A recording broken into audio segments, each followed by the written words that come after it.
Joined right now by the new general manager of the Port Moody Panthers, Peter Zerbinos. Peter, thanks very much for taking the time to chat.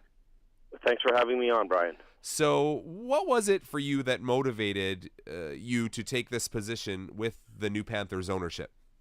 For sure. Well, the new ownership group that purchased the team came up to me and asked me if I would be interested in that, in taking on this position. And I thought, this would be a great opportunity to, see what we can do to make the Panthers a very successful hockey team again. There's a lot of things that are in place right now that have been done very well, and I think there's a lot of things that we can improve on. Obviously, the goal for this team next year will be to make the playoffs and do very well in the playoffs, and that's the goal we've set forward. Now, you were with the Delta IceHawks for a long, long time in the PJHL, a lot of experience there. What are some of your memories of coming into Port Moody as a member of the opposition? Well, the smaller rink, I think always earlier on in the earlier days, it was kind of intimidating to come into such a nice, smaller, tight rink where the fans are very close to you, almost to what the Aldergrove Kodiaks have, and the fans are just like literally right there. And it's a smaller rink, which I think if you build a team around that, you could be very successful. So what are the Panthers getting in bringing you on as GM? I think I have a lot of passion. I really like to do my homework on the area and work with the community and the minor hockey association. I think that's a vital part of making our team successful is being in the city of Port Moody and the Tri-Cities, as well as working with all those minor hockey associations. The passion that I bring is I work very, very hard at what I do. And when I was even the referee-in-chief for BC Hockey, when I was with the Delta IceHawks, I put a lot of time into it. And my biggest thing is that you build a team, and you build a team around you with the people that you trust, and you move forward as a team. It's not really one individual. And I might be the general manager, but every person from the volunteer that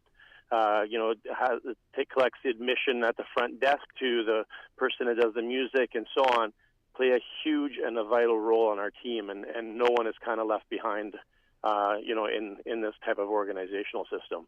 In 2016-17, the Panthers missed the playoffs by 4 points. What needs to happen for this team to get to the next level? Number one, I think, is we have to change the culture and have the players believe that, they'll have to believe that not making the playoffs is not acceptable. Like we need to have change kind of the culture of the team right now, because they've missed the playoffs a few years in a row. And, so we need to change that, number one. Number two, I think where our team will come into, the management type of team will come into play is bringing the right assets to help the existing players that are there, the players that will choose to remain a part of our team, to build some more assets to help build those, to add to what we have already and make them successful. Now, share with me what the experience will be like for a player under the new regime with the Panthers. Well, in my past history in junior hockey, we always treat our players like gold.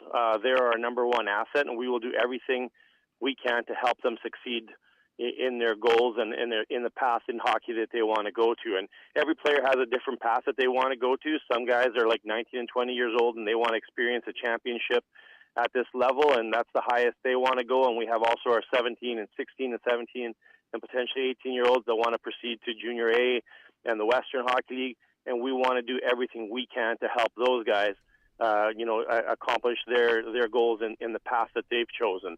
So I think that's the key thing in Junior B hockey is you have different players with different paths and different goals in life, and we're going to be there to help those guys accomplish their goals. When it comes to selecting players to play on a team that you're the general manager for, what's your philosophy in choosing those players?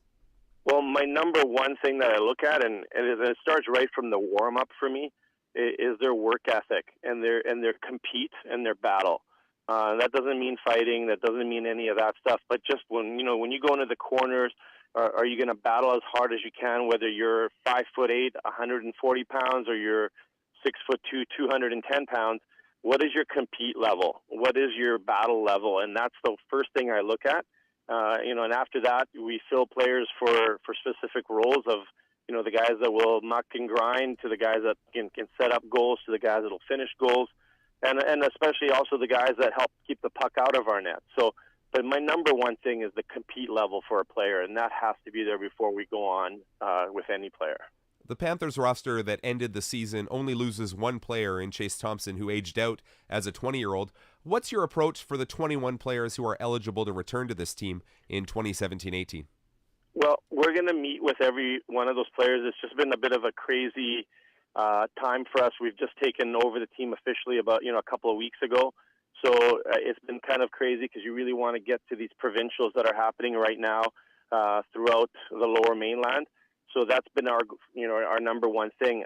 We intend to meet with every one of our players, find out what their situations are, what their goals are, and then decide, if they're going to be a part of our team moving forward, or if we're going to be moving them on to better and different things that, what they would like, right? But the main thing is we're going to meet with everybody in the next couple of weeks and have a really good sit down with everybody and then make some decisions at that time. With spring camp coming up at the beginning of May, what's your message to any prospective players who are looking to become a member of the Port Moody Panthers? For sure. So what I always tell every single player that comes to camp is that you're putting on a show for 4 days. You can't take any shifts off. You can't take any nights off, especially. You got to come and show what you have in that small window. And then we might have seen you play at a minor hockey level, but now you're playing with some elite players, and we'll have some of our players playing in those games as well, just to be able to show the level of hockey that it takes to play in at our level, at the junior B level. So the main thing I urge is you got to come to each game and to each ice session and do what has made you successful so far in hockey, and that has to obviously start off with the work ethic and the battle that we talked about. Now, when you're putting a team together, what sort of plan do you adhere to? Do you build for one season? Do you have a 3-year plan, 5-year plan? How do you approach things in putting it all together? Well, usually we do have a 1-year and a 3-year plan. Right now, my main priority is to have a winning team next year. And then once we feel we have that in place, then we're going to start building for our 2- and 3-year plan, getting the right affiliates. And our affiliates, in my past, play a major role on our hockey team. They get to play in hockey games. They get to practice with our team. They get to be a part of our culture. They'll understand what it means to be a Panther.